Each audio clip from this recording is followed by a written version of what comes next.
I have a 2005 Honda Rancher with a no-start condition. Today I'm going to troubleshoot it using the factory service manual because this is the smartest way to do it. Doing it this way, you won't be throwing random parts at the problem and you'll save yourself a lot of money. A lot of people get overwhelmed by the manuals, but they do a great job of helping you rule out simple issues, and they provide an actual strategy for troubleshooting rather than just guessing.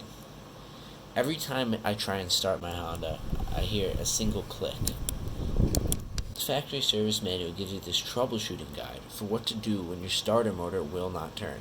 This is the exact issue I'm having. Step 1 is to check for any blown fuses. Anytime you have any electrical problem, this is the first place you should go. Testing fuses is really easy to do. What you're going to want to do is put your ohm meter on continuity and take each probe and touch each end of the metal. A good fuse shows continuity, very low resistance, meaning the circuit can easily complete. A bad fuse has no continuity, meaning that the circuit is not complete. You can also do it while it's still in the fuse box by touching these two prongs in the top. This broken fuse goes to the 10 amp ignition circuit. This would explain why my engine is not starting. I replaced the fuse, but a few minutes later, that one broke too.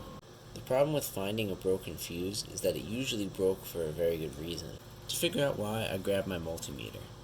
Remember that fuses have an amp rating, and if something happens electrically and that amperage is exceeded, the fuse will break to prevent any further damage or electrical fire.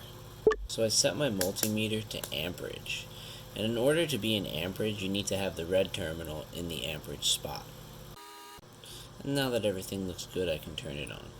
So with the key in the ignition, I tested the amperage of every single fuse.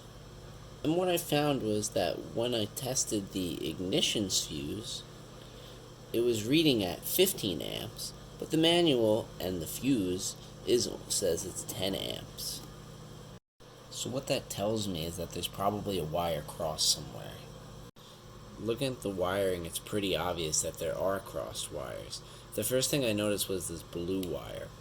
And I looked at the factory service manual, and this blue wire is supposed to go to the thermosensor, which measures the temperature of the engine oil. Oddly enough, there's this other blue wire with nothing attached to it. So I disconnected this blue wire and matched it up with the loose one. Once I did that, I noticed that my oil indicator light started coming on, but it still wouldn't start.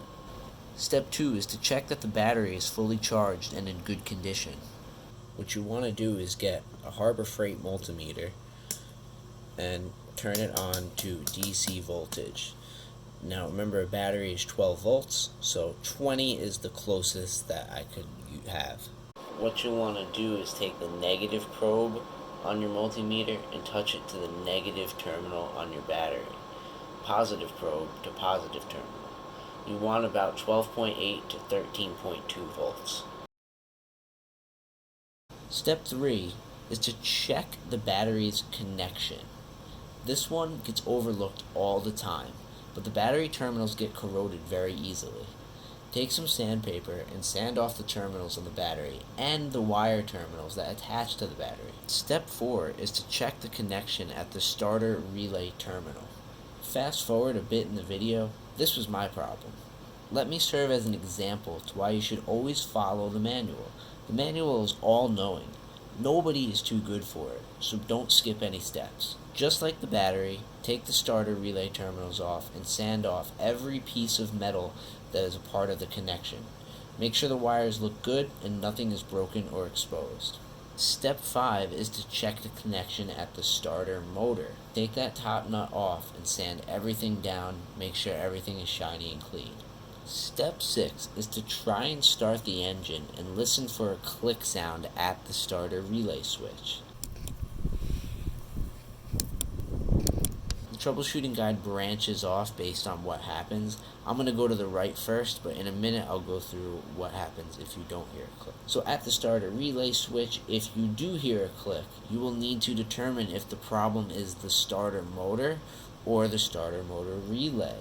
So what you're going to do is jump the starter motor to see if it's functioning. To do this, find a way to secure a wire to the top bolt of the starter. Then take the other end of your wire and touch it to the positive battery terminal. Be very careful doing this. If the wire on the starter motor slips off, it could potentially short out if it touches the frame or the engine. When you complete the circuit, you will hear the starter motor turning and the engine will sound like it's trying to start. This was very dangerous to film, but my starter motor turned when I did this. Another way you could do this is by taking a screwdriver and bridging the relay. I didn't actually do it in the video, but if you do, make sure you use an insulated screwdriver. So if the starter motor doesn't turn, then the issue is the starter motor, and plan on replacing the starter motor. If the starter motor does turn, then the issue is somewhere in the starter relay switch. And before you go and buy a new one and spend money, let's look at the rest of the troubleshooting guide because it's going to tell you how to test this switch. There are 3 parts to testing the switch. First is to test the ground line. First thing you're going to do is disconnect this harness that goes to it. Mine's a little tangled up, but it runs through. Disconnect this harness. You're going to set your ohm meter continuity. You're going to take your positive probe and attach it to the green and red wire on the harness going to the fuse box. Then you're going to take your negative probe and touch it to the negative terminal on the battery. And you should have continuity if the starter relay circuit is normal.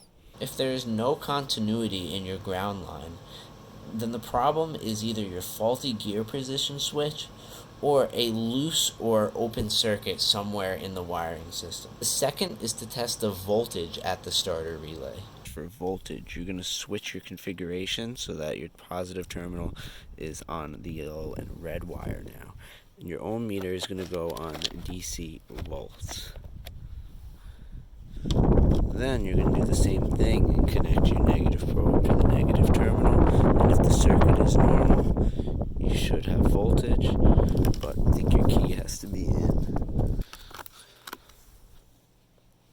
Okay, yeah, key has to be in the ignition, but as long as the circuit is normal, you should have voltage.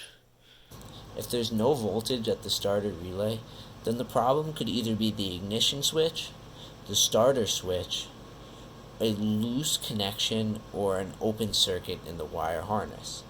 I've already tested the ignition switch and the starter switch before, but if people want me to make a video about this, I can certainly do that. And the last thing is to check the starter relay switch operation, which means check to see if the starter relay switch actually works. Disconnect both of the bolts holding the starter relay on, and be careful because these wires are going to be live.